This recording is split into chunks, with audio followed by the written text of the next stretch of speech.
নমস্কাৰ নাৰায়ণ সাধনা S B YouTube চেনেলে সকলোকে স্বাগতম জনাই আৰম্ভ কৰিছোঁ মাজুলী লখিমপুৰ সংযোগী দলঙৰ এটি নতুন ভিডিঅ'। মাজুলী লখিমপুৰ সংযোগী দলংখন আপোনালোকে জানে দুখন পকী দলং হ'ব। এখন হৈছে লোহিত নদীৰ ওপৰত নিৰ্মাণ হৈ থকা পকী দলং আৰু আনখন পকী দলং নিৰ্মাণ হ'ব সোৱণশিৰি নদীৰ ওপৰত। আৰু এই দলং দুখন নিৰ্মাণ কৰি আছে হাৰিয়ানাৰ SP সিংলা কনষ্ট্ৰাকশ্যন প্ৰাইভেট লিমিটেডে। এইখনেই হৈছে লোহিত নদীখন। এই লোহিত নদীৰ ওপৰত এইখন পকী দলং নিৰ্মাণ হৈ আছে।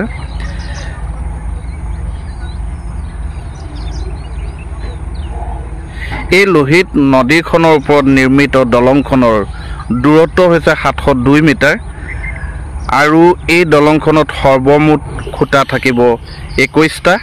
এই ভিডিঅ'টোৰ যোগে কানিয়াজানৰ পথটো সোৱণশিৰি নদীৰ ওপৰত নিৰ্মিত দলংখন আৰু এই লোহিত নদীত কেনেকৈ গাৰ্ডাৰ উঠাইছে তাকো দেখুওৱা হ'ব। এয়া লাষ্টৰ খুঁটা দুটা হ'ল 18 আৰু 19 নম্বৰ। এই খুঁটা দুটাত ছডাল গাৰ্ডাৰ উঠাইছে আৰু এই খুঁটা দুটা হ'ল 17 আৰু 18 নম্বৰ। এই খুঁটা দুটাটো ছডাল গাৰ্ডাৰ উঠালে ইতিমধ্যে।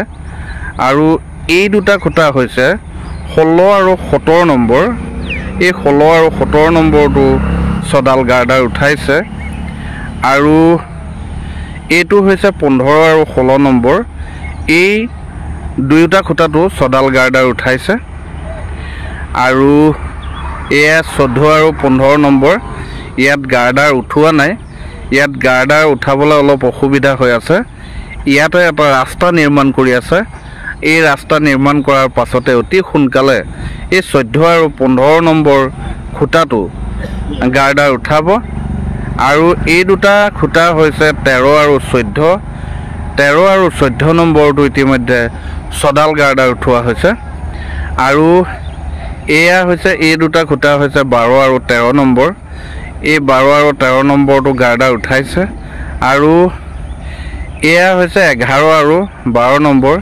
ইয়াতো বৰ্তমান গাৰ্ডাৰ উঠালে আৰু এয়া 10 আৰু 11 নম্বৰ। ইয়াতো গাৰ্ডাৰ উঠাইছে। এয়া আপোনালোকে দেখিছে কৰ্মীসকলে SP সিংলা কনষ্ট্ৰাকশ্যন প্ৰাইভেট লিমিটেডৰ কৰ্মীসকলে এয়া কাম কৰি আছে। এইখনেই লোহিত নদীখন। এই লোহিত নদীখনত এয়া পকী দলংখন নিৰ্মাণ হৈ আছে। এইখন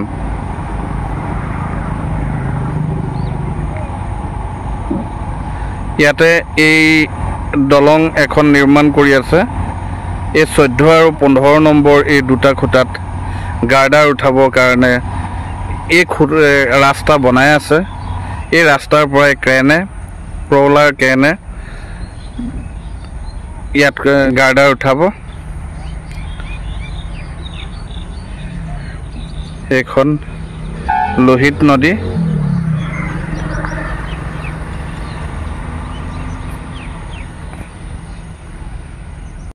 এইটো হ'ল কানিয়াজানৰ পথটো।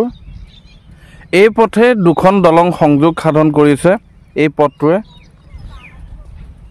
সোৱণশিৰি নদীৰ ওপৰত নিৰ্মিত পকী দলং আৰু লোহিত নদীৰ ওপৰত নিৰ্মিত পকী দলং এই দুয়োখনক এই কানিয়াজানৰ এই ৰাস্তাটোৱে সংযোগ সাধন কৰিছে। এইটোৱে হ'ল কানিয়াজানৰ ৰাস্তাটো। এইটো এনেদৰে আহি এই ৰাস্তাৰে আহি এনেদৰে এইখন লোহিত নদীৰ ওপৰত নিৰ্মাণ হৈ থকা পকী দলংখন এইখন।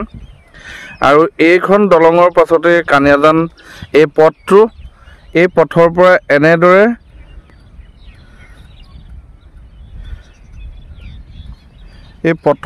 এনেদৰে উত্তৰ ছাইডত গ'লে সোৱণশিৰি নদীখন পোৱা যাব। সেই সোৱণশিৰি নদীখনৰ ওপৰত এখন পকী দলং নিৰ্মাণ হৈ আছে।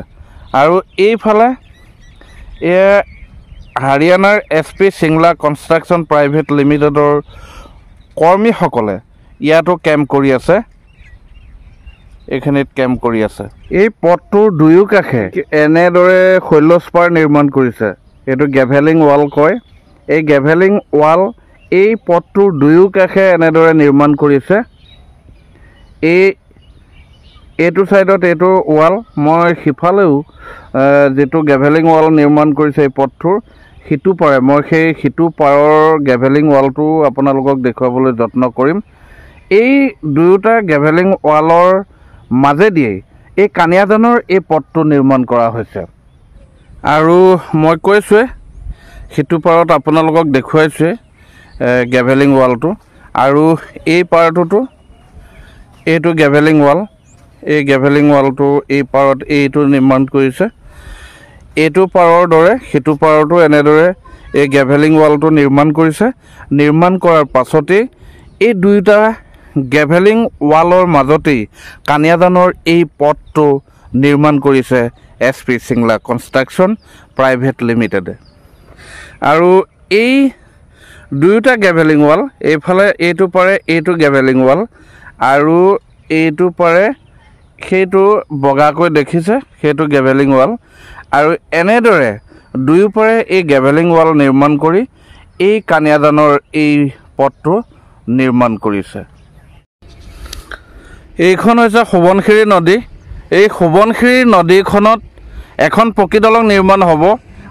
SP চিংলা কনষ্ট্ৰাকশ্যন প্ৰাইভেট লিমিটেডৰ কৰ্মীসকলে এয়া পাইলিং, দলংখনৰ পাইলিং খুঁটাৰ কাম কৰি আছে। এয়া সোৱণশিৰি নদীখনত নিৰ্মাণ হৈ থকা পকী দলংখনৰ এইটোৱে হৈছে শেষৰটো খুঁটা, যিটো লোহিত নদীৰ পৰা আহি কানিয়াজান পাব। কানিয়াজানৰ পৰা এই সোৱণশিৰি নদীখনৰ এইটো প্ৰথমটো খুঁটা, আৰু সোৱণশিৰি নদীখনত থকা এইটো 2 নম্বৰ খুঁটাটো এইটো হৈছে। আৰু এই নদীখনত এই 4টামান খুঁটাৰ কাম বাকী আছে। আমি এতিয়া লোহিত নদীখনত নিৰ্মাণ হৈ থকা পকী দলংখনৰ 10 আৰু 11 নম্বৰ খুঁটা দুটাত ক্ৰলাৰ ক্ৰেন দুখনে কেনেদৰে গাৰ্ডাৰ উঠাইছে তাক দেখুৱাবলৈ যত্ন কৰিছোঁ।